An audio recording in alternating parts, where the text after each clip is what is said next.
terus katanya Jogja tuh kayak bener-bener yang let's say kita bisa bilang aman banget lah untuk belajar gitu dan terima FH. Karena katanya FH tuh salah satu major yang paling susah dimasukin. Menurut Nesha bener gak itu? Menurut aku dari yang aku experience sih, iya sih. Iya kan?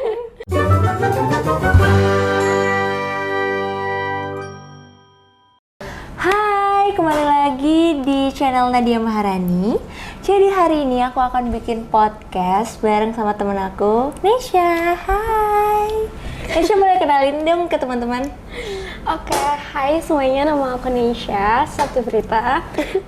Aku mahasiswi UGM semester 2. Jurusan? FH UGM. FH UGM. Nah, ini kita bakal nanya-nanya nih karena kan sekarang lagi musimnya kelulusan ya Nesha. Jadi masih banyak yang bingung kira-kira aku tuh ambil jurusan apa, terus enaknya di mana, terus IUP itu apa gitu. Apa tuh ya kira-kira? Mungkin Nesha bisa jelasin habis ini. Nah ini pertama ya, aku mau nanya dulu, tadi jurusannya kan FH ya.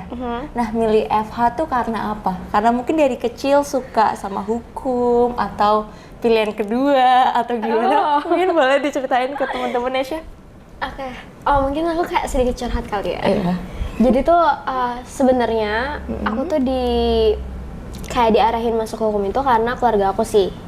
Karena kan keluarga aku kayak mostly itu keluarga besar in general itu dari hukum kan. Terus jadi kayak mending kamu hukum juga aja. Pure blood gitu.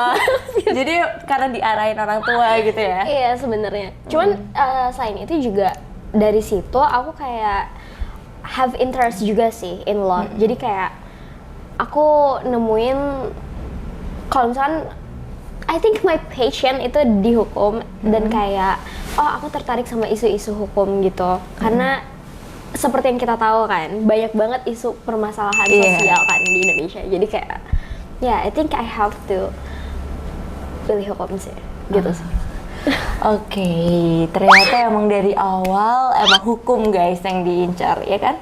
Ya. Oke. Kenapa IUP Nesh? Aduh, ini sebenarnya ini udah kayak interview nggak? Iya, ini udah kayak interview masuk IUP ya kan? Oh sebelumnya nih, teman-teman kan mungkin belum ada yang tahu kan, kayak IUP itu apa sih sebenarnya gitu? Oke, kan jelasin. Tapi bakal ada info gitu. Karena aku kan baru mau ke IUP gitu kan, jadi mungkin informasinya nggak sebanyak Nesha yang udah jadi mahasiswi di sana. Nah kalau aku tahu nih kan IUP itu International Undergraduate Program. Jadi hampir sama kayak reguler tapi kurikulumnya dan bahasanya tuh pakai bahasa Inggris gitu kan. Nah, mungkin ada perbedaan apa gitu nggak sama yang lainnya? Oke. Sebenarnya sih kalau misalkan bedanya reguler sama IUP ya kayak yang kamu tadi udah bilang sih. Kalau misalkan IUP tuh kayak kita pakai bahasa Inggris kan, full English like kita discuss sama teman-teman kita pakai English, terus assignmentnya juga pakai English, terus udah gitu the lectures juga pakai bahasa Inggris gitu. Terus kalau discuss atau debate gitu juga pakai bahasa Inggris. So ya bedanya itu sih mungkin yang paling signifikan ya buat aku. Terus kayak menurut aku mata kuliahnya juga lumayan ada yang beda sih. Kalau aku sendiri soalnya di semester 2 ini kalau FH reguler itu dia ada environmental law, hukum lingkungan. Kalau misalkan IUP itu nggak ada dan kita tuh adanya kayak research methodology gitu. Itu sih bedanya. Jadi ada beberapa matkul mungkin yang beda kali ya. Itu sih. Terus kenapa Nesha lebih tertarik di IUP? Sebenarnya gimana nih? Ini informal apa formal ya? Dua-duanya. Kalau dari formal gimana? Dari informal gimana? Oke, kalau formal ya kita tahu lah. Gitu. Kan kalau misalkan IUP pakai bahasa Inggris, jadi kayak aku pengen banget cobain new experience gitu. Kayak gimana sih kita belajar kayak pakai full English gitu. Dan kayak itu kan lebih kayak menarik gitu kan kedengarannya. Terus kayak IUP UGM juga dia tuh banyak banget kelebihannya gitu loh. Kayak dia tuh ada international exposure sebagai syarat kelulusan gitu kan. Dia tuh jadi kita tuh harus diwajibin kalau misalkan kita harus kayak exchange gitu keluar, atau misalkan ada double degree juga, karena kan UGM tuh kayak kerja sama gitu loh, banyak banget univ partnernya kan. Kayak kalau misalkan FH sendiri tuh ada Leiden yang terkenal banget. Terus udah gitu ada Maastricht sama Groningen, itu kayak top university in Netherlands lah ya. Terus kayak banyak lagi, masih banyak lagi. Dan kayak menurut aku itu sih yang bikin aku pengen masuk IUP. Itu formalnya. Itu formalnya. Informalnya. Kalau informalnya, karena aku tuh sebenarnya SD tuh aku swasta, terus SMP aku negeri, terus udah gitu aku kayak pengen cobain gitu lingkungan international school tuh kayak gitu. Bukan international school sih, kayak international class gitu gimana. Kayak pakai full English itu gimana gitu sih. Karena lingkungannya tuh beda banget ya antara reguler sama IUP. Beda banget sih menurut aku. Beda banget ya menurut kamu ya. Nah untuk masuknya tuh IUP tuh beda ya sama reguler. Kalau reguler kan kayak tesnya tuh bareng-bareng kayak seluruh warga Indonesia tuh dijadiin. Iya kan, seluruh anak-anak yang lulus dari SMA kayak aku ini kan dijadiin kayak ada 2 gelombang tuh, dan itu ditesin bareng-bareng dan tesnya cuma tertulis aja. Nah kalau IUP ini yang aku tahu itu kan dia ada 3 gelombang ya, atau bahasanya itu kayak ada 3 intake gitu ya. Terus IUP banget nih. IUP banget nih 3 intake gitu. Nah terus intake pertama itu aja ada 2 sesi kan? Ya sesi pertama itu yang ada GMST sama ASEP, terus yang kedua itu yang ada beda-beda perjurusan ya, ada ISAI. Kalau kamu dapet ya? Aku dapet yang udah pasti interview sih. Terus interview gitu, sama FGD. FGD bukan LGD ya? Kalau FGD itu focus group discussion, itu jadi ada moderatornya. Kalau misalkan LGD itu leaderless group discussion. Jadi itu nanti nggak ada moderatornya? Iya, nggak ada moderator. Berarti kamu yang ada moderatornya? Yes. Oke. Dan kamu ngerasa lebih mudah nggak sih sebenarnya? Kan banyak orang yang bilang deh, aku mau IUP karena katanya lebih mudah gitu. Menurut kamu tuh bener nggak sih kata-kata kayak gitu tuh? Sebenarnya agak sulit dijawab ya. Karena orang masing-masing ya. Iya. Cuman kalau I personally lihat reguler sama IUP sama-sama susah sih. Gak ada yang gampang sebenarnya. Tapi susahnya tuh beda-beda gitu kan? Iya, beda-beda. Sebenarnya dua-duanya juga kayak ada plus minusnya gitu loh. Mungkin kalau misalkan reguler itu kuotanya enaknya tuh lebih besar kali ya, lebih banyak gitu. Kalau misalkan IUP itu lebih dikit walaupun emang peminatnya nggak sebanyak reguler gitu. Cuman sama aku, menurut aku itu kayak sama aja sih, itu equal sih menurut aku, kayak fair gitu. Dan menurut aku lebih ribet. Sebenarnya lebih ribet IUP. Iya, karena dia kan yang dinilai personality-nya juga. Selain otaknya dinilai, dari pengetahuannya dia, plus gimana cara dia ngomong, terus kayak kepribadiannya gimana kan juga ditanyain kan. Jadi kesimpulannya lebih complicated lah ya IUP. Gimana nih yang prepare? Kalau aku sih sekarang kayak prepare-nya sih malah lebih ke interview sama ISAI kan. Karena pasti deg-degannya gimana sih kita nulis isai 1000 kata tapi ditungguin dosen di Zoom gitu kan, masa kayak ini mungkin nanti di akhir ada tips and trick ya dari Nesha buat teman-teman yang lagi kayak aku lagi berjuang untuk masuk ke universitas. Nah ini kan Nesha di Gajah Mada ya. Nesha ini aslinya bukan Jogja guys. Mungkin bisa dijelasin ke teman-teman apa yang bikin Nesha ini tertarik sama Jogja, padahal Jogja ini termasuknya jauh dari kotanya Nesha. Oke, sebenarnya aku tertarik sama Jogja karena keterima di enggak keterima di universitas itu. Nggak gitu. Karena aku kepo sih sejujurnya, kalau misalkan kayak in general gitu, kenapa aku pilih Jogja gitu? Karena aku kepo sih, kayak aku pengen tahu apa sih kota pelajar tuh kayak gimana. Terus katanya Jogja tuh kayak bener-bener yang let's say kita bisa bilang aman banget lah untuk pelajar gitu, dan kayak pelajarable. Apa sih? Kayak maksudnya murah-murah gitu loh. Terus cocok banget buat anak kos gitu kan. Dan kayak banyak banget tempat-tempat yang menarik gitu di sini kan. Itu sih kalau misalkan bicara kayak in general kenapa aku pilih Jogja. kalau misalkan kayak kenapa pilih UGM-nya selain univ lain, ya kita tahu lah. UGM tuh kan udah masuk QS World Ranking kan. Bener, terus kayak kalau aku pilih FH UGM tuh karena aku lihat FH UGM sendiri itu kayak old law school gitu kan, kayak FH tertua gitu di Indonesia. So ya, aku interest karena itu sih. Jadi kamu kayak tertarik karena pertama Jogja itu katanya kota pelajar, jadi kamu pengen nyobain gimana sih yang kota pelajar itu kalau belajar di sana, terus katanya kayak harganya murah-murah. Tapi setelah kamu udah di Jogja, bener nggak itu? bener nggak murah-murah, terus kayak pleasurable tadi? Ada. Sebenarnya tergantung kita sendiri ya. Tergantung lifestyle. Karena kebetulan lifestyle Indonesia kadang high, kadang low ya kan, tergantung tanggal muda high, tanggal tua low. Langsung makannya promah doang, nggak bercanda. Makannya langsung sama mie di rumah gitu kan. Jadi tapi benar sih, FH UGM itu emang FH tertua kan. Ini dan saingannya banyak banget guys. Jadi kayak temen aku tuh banyak banget ya Nesha nggak keterima FH karena katanya FH tuh salah satu major yang paling susah dimasukin. Menurut Nesha bener gak itu? Menurut aku dari yang aku experience sih iya sih. Iya sih, karena banyak banget sih yang mau. Nah kan otomatis Nesha tuh ada berjuang ya kan untuk dapet FH ini. Pernah gagal nggak sih? Kan ada intake 1, intake 2, intake 3. Kalau boleh tahu tuh Nesha keterimanya di intake berapa?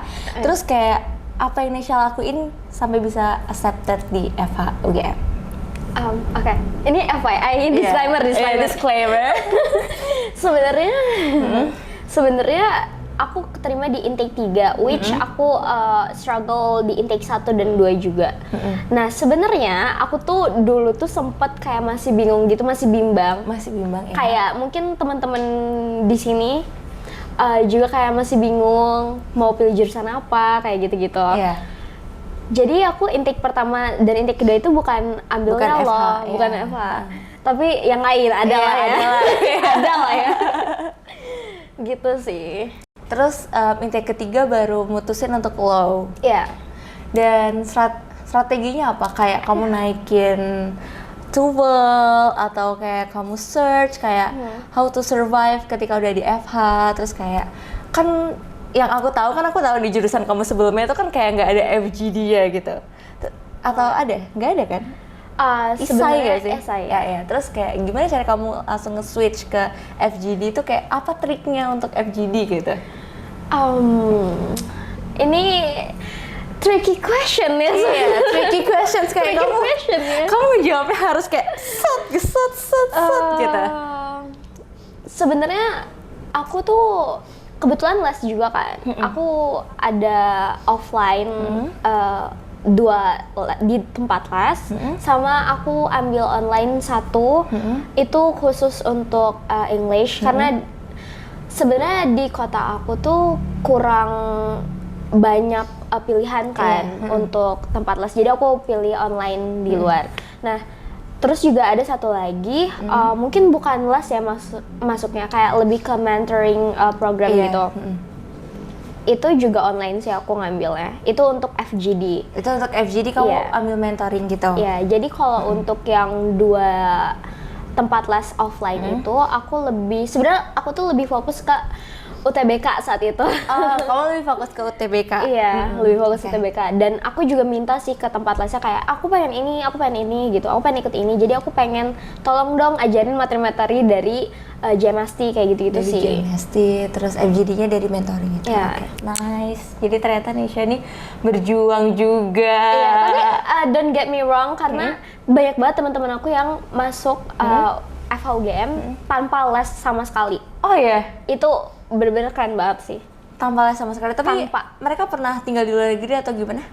Itu jadi ada yang reguler pasti lebih banyak ya. Kalau yang IUP sendiri ada satu teman aku dia emang dari luar sih gitu. Jadi mungkin bahasa Inggrisnya juga udah fasih banget dan otomatis sudah advance lah ya TOEFL ya dan jadi IELTS-nya. easy for her. Ya tapi kan orang itu kan beda-beda. Iya, beda-beda. Kayak mungkin perjuangan dia ada besar tapi nggak di bidang itu gitu ya, mungkin di lainnya. Oke, nah Nesha ini kan selain, ini agak melenceng dari pertanyaan dikit ya Nesha. Oke. Nah kan selain pinter, Nesha ini kan Nesha masuk UGM kan otomatis banyak yang bilang kalau masuk UGM tuh pasti pinter. Nesha ini juga peduli sama sesama karena dia punya sensible. Dia mention sensible. Oke. Ya kan? Nah, kalau boleh tahu apa yang bikin Nesha kepikiran untuk bikin sensible, dan sensible tuh apa sih? Bisa jelasin ke teman-teman. Oke, mungkin aku jelasin dulu Iya. sensible itu apa. Jadi sensible sendiri adalah kayak it basically like community gitu for gender equality and women empowerment. Simpelnya apa ya? Kayak ya komunitas remaja, all teenager tanpa beda gender, dan kita lebih fokus untuk kayak empowering women sih, kayak perempuan-perempuan, anak-anak perempuan di Indonesia gitu. Nah, untuk kenapa aku bikin sensible, aku tuh kayak awalnya I have interest in SDG, itu gender equality, karena aku lihat tuh di sini di Indonesia, especially in my city, itu tuh kayak banyak banget ketimpangan gender, inequality. So dari situ aku kayak ngelihat, aku harus take a step untuk nge-end this inequality, dan aku juga experience that gitu loh. Kamu pernah dengar nggak sih kayak kalau cewek itu nggak bisa mimpin karena dia karena mereka lebih ke feeling, nggak kayak laki-laki, mereka lebih ke logik gitu ya. Ya, itu sih awalnya. Awalnya dari situ, dan aku lihat dari Instagramnya tuh bener-bener udah ngebantu lumayan banyak wanita ya kan, ada banyak webinar ya waktu itu ya, beberapa yang lewat Zoom itu kan. Terus kayak Nesha juga nge-record teman-temannya ya kan. Ya teman-teman seperjuangan Nesha ya kan. Itu kayak pokoknya wanita itu sama-sama berharganya sama lelaki gitu ya. Yeah, we have a equal opportunity. Tiba-tiba campaignnya. Nah, ini juga bisa jadi nilai plusnya Nesha waktu di awal ya kan, untuk masukin FH itu kan. Nesha udah punya sensible atau belum? Udah ada. Jadi Nesha udah ada sensible, terus Nesha apply FH. Nah, setahu aku tuh IUP emang selain otak yang nilai, kepribadian juga, dan ada nilai plusnya juga ya kan. Nah, jadi buat teman-teman yang mau daftar IUP, ayo apa nilai plus kalian?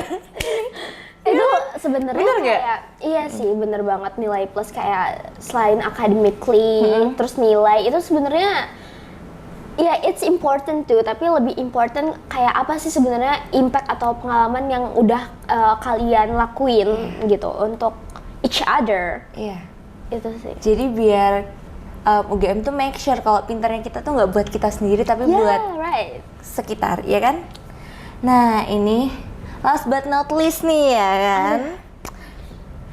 Nesha mungkin bisa kasih tips and trick tadi yang kayak udah aku bilang di awal, dan motivasi sedikit buat teman-teman yang baru mau masuk di dunia perkuliahan gitu kan, especially di IUP UGM gitu.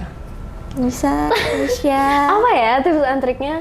Kayak mungkin jangan malas-malesan kalau kan udah punya mimpi gitu, atau kurangin mainnya, banyakin doanya atau apa. Iya, benar-benar. Ya, nah, silakan Nesha. Mungkin tips and trick dari aku ada yang pertama kayak find your own purpose, kayak tujuan kalian tuh masuk UGM tuh apa, dan tujuan kalian masuk jurusan itu apa, dan most importantly apa sih tujuan kalian ngelakuin semua itu dan pengen semua itu tuh apa. Kayak misalkan contoh aku tadi, my interest itu in gender equality kan. So itu kayak my purpose dari semuanya, dan kayak mainnya gitu, kayak tujuan utamanya. Nah, mungkin untuk yang kedua apa ya? Latihan soal, banyakin latihan soal, oke. Karena jujur kalau misalkan kalian belajar kayak materi theoretically itu, tapi kalian nggak latihan soal kayak gitu nggak implikasiin, itu kayak beda banget sih menurut aku. Dan menurut aku itu lebih bagus kalau misalkan kita belajar lewat kita mengimplikasikannya. Oh, oke. Ya. Terus apalagi ya mungkin yang terakhir, udah dua. Mungkin satu yang lagi. ketiga tips and tricksnya adalah manifestasi dan doa. Oh, oke. Karena aku tuh bener-bener kayak wallpaper aku waktu sebelum masuk GM itu tuh UGM. Kayak ini. Iya, kayak karena dia. Iya. Terus ya aku kayak bikin board gitu sih, dream vision gitu. Jadi kayak aku tiap hari tuh bisa inget, oh tujuan aku ini. Jadi aku semakin semangat belajar dan gak nunda-nunda untuk belajar gitu loh. Terus ya itu, pastinya jangan lupa doa untuk sih. berdoa, karena tetap aja kita kalau udah usaha tapi nggak ada doanya sama aja bohong, ya kan? Karena yang daftar juga banyak dan semua tuh saingnya ada saing doa, saing usaha, bener. ya kan? Bener-bener. Terus mungkin motivasi. Iya, motivasinya apa nih? Sebenarnya tadi motivasi sih. Itu motivasi tapi agak ke tips ya. Agak ke tips and tricks sih. Yeah. Mungkin aku mau bilang nih kayak just believe in yourself aja.